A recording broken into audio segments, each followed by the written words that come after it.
बेगूसराय में राहुल की पदयात्रा पर अब सियासत भी शुरू हो गई है। जेडीयू और बीजेपी ने राहुल की सफेद टी शर्ट में पदयात्रा वाली अपील से लेकर उनके दौरे तक पर तंज कसा है। बेगूसराय में राहुल गांधी की 24 मिनट तक चली पदयात्रा पर जेडीयू हमलावर है। कहा, रोजगार और पलायन के नाम पर कांग्रेस सिर्फ गुमराह कर रही है और सिर्फ 24 मिनट में नौजवानों का उबलता दर्द खत्म हो गया। राहुल जी 2 किलोमीटर साथ चले और पदयात्रा समाप्त हो गई। अब कब तक लोगों को गुमराह करती रहे? चुनाव यहाँ है तो कहा नहीं आए, उन लोग तो अपना पिकनिक मनाने आते हैं। राहुल के दौरे पर सवाल उठे तो कांग्रेस की बजाय आरजेडी ने जवाब दिया। कांग्रेस पार्टी कार्यक्रम कर रही है तो अच्छी बात है, करनी चाहिए। 20 वर्षों से शासन है भाजपा और जदयू का। आंकड़े उठा करके देखिए कि 3 लाख श्रमिक बाहर काम करते हैं बिहार। वहीं गिरिराज सिंह ने राहुल की सफेद टी शर्ट वाली अपील को नफरत से जोड़ दिया। को भगवा रंग से नफरत है, इसीलिए वो सफेद रंग चुने हैं। जैसे जैसे बिहार में चुनाव करीब आ रहा है, बयानबाजियों की धार तेज हो रही है। पटना में राहुल गांधी ने संविधान सुरक्षा कार्यक्रम के दौरान पीएम से लेकर बीजेपी तक पर जोरदार हमला किया। वो गरीब, आदिवासी और पिछड़ों के अधिकारों को लेकर बीजेपी को घेरते हुए नजर आए, जिसके लिए राहुल गांधी ने महात्मा गांधी की आत्मकथा का सहारा लिया। महात्मा गांधी की autobiography my experiments with truth, Mahatma Gandhi की autobiography my experiment with lies नहीं थी, जो शायद मोदी जी लिख पाएंगे। पटना में राहुल हमला तो पीएम मोदी और बीजेपी पर कर रहे थे, लेकिन पूरे भाषण में उनका असली टारगेट दलित, पिछड़ा और आदिवासी वोट बैंक नजर आया। राहुल के पूरे भाषण के दौरान गरीब, आदिवासी, पिछड़ा वर्ग, सेकंड क्लास सिटीजन, 50% से अधिक आरक्षण और संविधान जैसे शब्द ज्यादा सुनाई दिए। सीईओ की लिस्ट में, मालिकों की लिस्ट में आपको ईबीसी, ओबीसी, दलित, अति दलित, आदिवासी कहीं नहीं मिलेंगे, है ही नहीं। पिछले विधानसभा चुनाव में कांग्रेस 70 सीटों पर लड़ी थी और सिर्फ 19 सीटें जीत पाई थी। अब दलितों और पिछड़ों के हक की बात करके वो दलित वोट बैंक में पैठ बढ़ाना चाहती है, तो नया जनाधार बनाकर वो आरजेडी पर ज्यादा सीटों का दबाव बनाने की भी रणनीति बनाती दिख रही है। चुनावी साल में राहुल गांधी तीसरी बार बिहार के दौरे पर पहुंचे। जाहिर है कांग्रेस बिहार में कमजोर हुई सियासी फसल को हरा भरा करना चाहती है। बिहार में राहुल गांधी को भेजकर कांग्रेस कार्यकर्ताओं में उत्साह जगाना चाहती है। वो चाहती है कि बिहार में कांग्रेस संगठन और मजबूत हो। इसके साथ ही आरजेडी पर बढ़ते जनाधार का दबाव बनाया जा सके, ताकि टिकट बंटवारे में मजबूत दावेदारी पेश की जा सके। इसके अलावा तेजस्वी के सामने कन्हैया को खड़ा करने का कांग्रेस युवा नेता के तौर पर अपना विकल्प भी दिखाने का प्रयास कर रही है। तो ये तमाम बातें हैं जिसको लेकर कांग्रेस इस वक्त जो है वो फोकस्ड नजर आ रही है। आगे बढ़ते हैं। देखिए, आज जम्मू कश्मीर विधानसभा में वक्फ कानून के खिलाफ जमकर हंगामा हुआ। नेशनल कॉन्फ्रेंस के विधायकों ने बिल की कॉपी फाड़ दी, जिसके बाद हाथापाई की नौबत आ गई।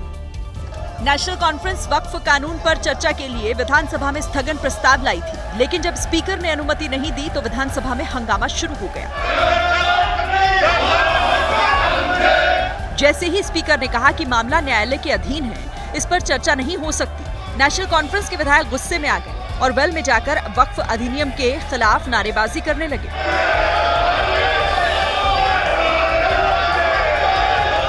नेशनल कॉन्फ्रेंस के विधायकों ने वक्फ बिल की कॉपियां फाड़ दी।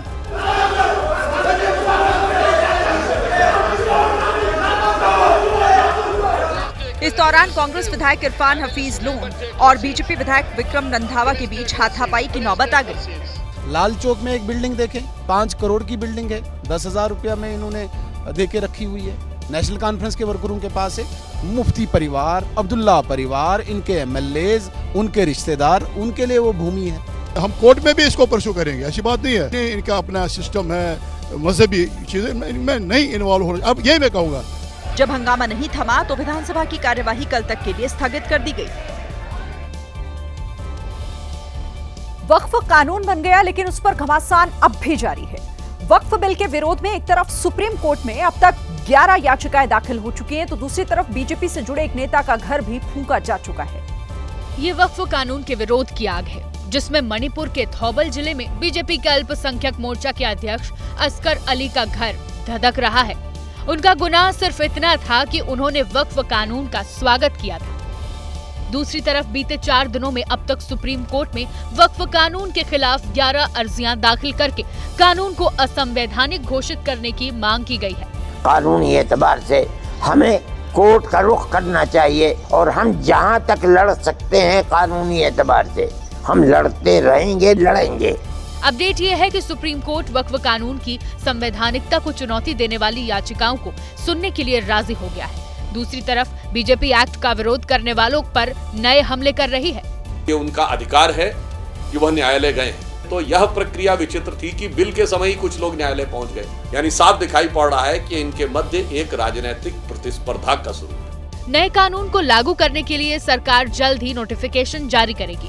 तो दूसरी तरफ एक्ट के विरोध में 11 अप्रैल से AIMPLB पूरे देश में विरोध प्रदर्शन की तैयारी में है। तो देखा आपने, ये कानून तो पास हो गया लेकिन उसके बाद भी सियासत थम नहीं रही है। अब पश्चिम बंगाल की मुख्यमंत्री ममता बनर्जी की बात कर लेते हैं, जिन्होंने सोमवार को उन शिक्षकों और स्टाफर्स से मुलाकात की जिनकी भर्ती सुप्रीम कोर्ट ने निरस्त कर दी।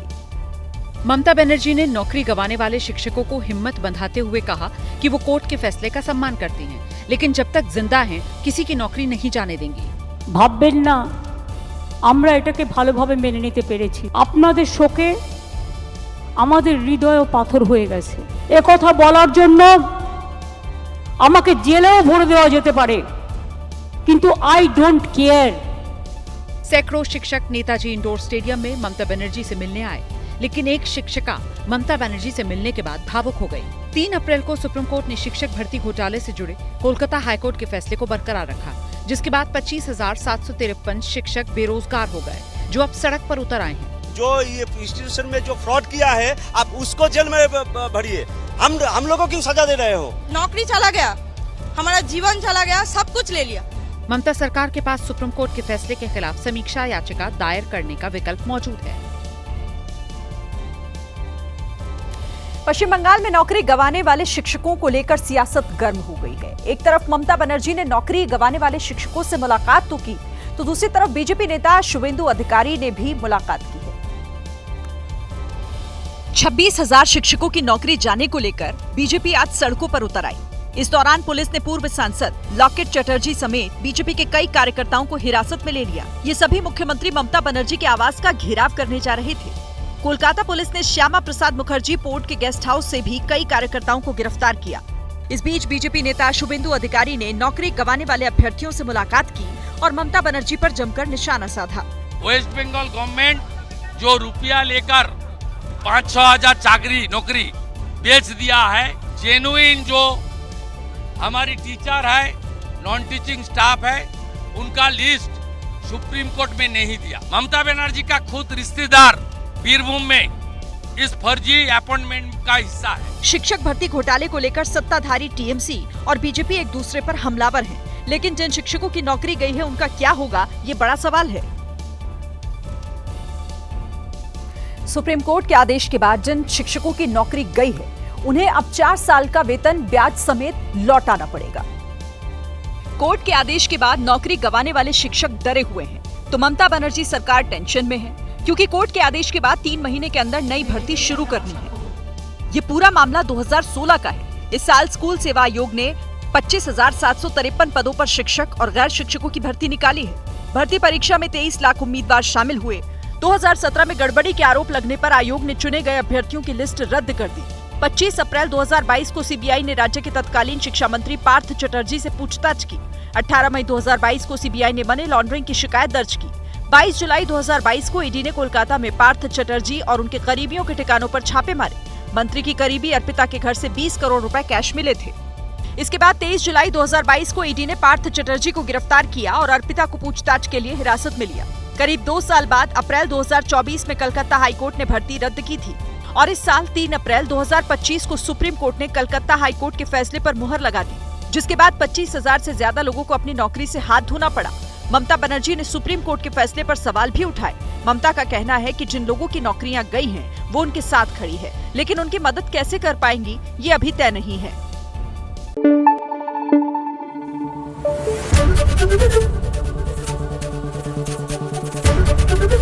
एबीपी न्यूज आपको रखे आगे।